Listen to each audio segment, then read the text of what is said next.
just have a few things I wanted to say today. You know, Trayvon's dead. Lamont is dead. Yes, sir. Nothing we do today can bring them back. But what we do here today is going to speak volumes about their legacy and the legacy that we're going to leave our children and our children's children. Some of you here, I see you have a few gray hairs like I do. Some of you have parents that marched and fought for civil rights. Some of you were probably active in the battle for civil rights. What I need to say here today is we didn't only just march for civil rights. Right. Civil rights, you know, if we go back to the church real quick, baptism is not your faith. Baptism is an outward expression of your inner commitment to Christ. Right? Marching is the same way. It's an outward expression of your inward commitment. So the question I have to us here today, to all of us here today, is what are we going to do? Because if all this is putting on a hoodie and marching in the rain for one time so we can sit back and be happy, that's not enough. Not enough.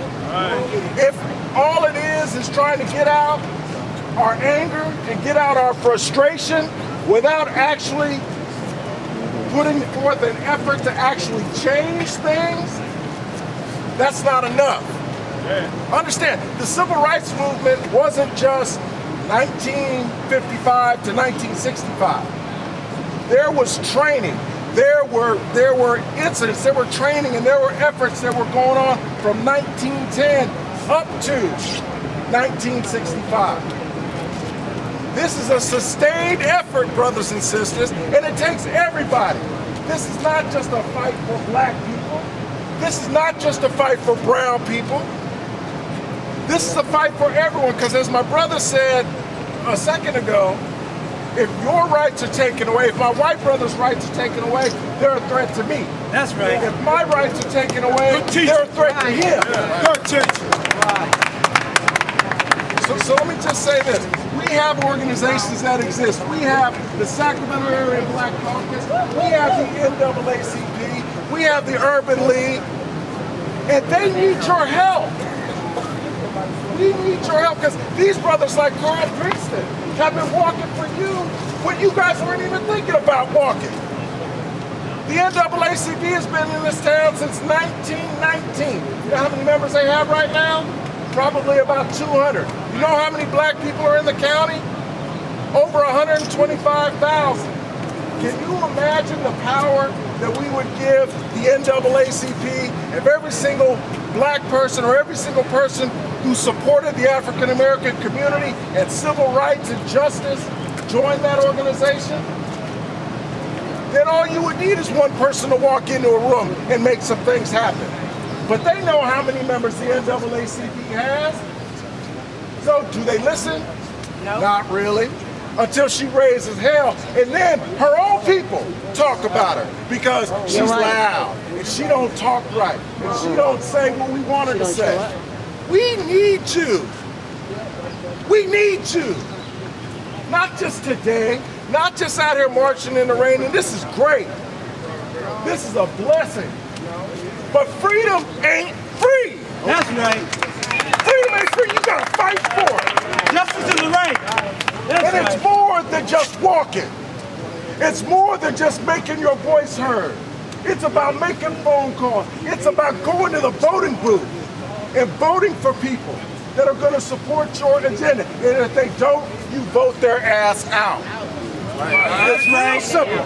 It's real simple. That's all right. But it takes sacrifice. And I'll be honest with you, I don't know if we got it in us. Do we have it in us? Yes, we do. Can we sacrifice? I mean, can we really sacrifice that extra drink at the club once a week to buy an N.A.A.C.P. membership at the end of the month? Yeah. Can we afford to pass up that extra pair of earrings or that extra suit or that extra bling to go support the Sacramento Area Black Caucus, and I'm not out here talking about money. I'm not trying to get in your pocket. But what I am saying is that they got us figured out. They know that we're going to take to the streets. We may march, we may yell, and we may bluster for a day or two, but it'll all blow over. Meanwhile, they know that we're going to go back to killing ourselves. Because as much as we want to be out here talking about Lamont and we want to talk about Trayvon, the bigger injustice is the fact that in the last 30 years, 300,000 black men, women, and children die at the hands of other black people. Man. And we are not out marching about that.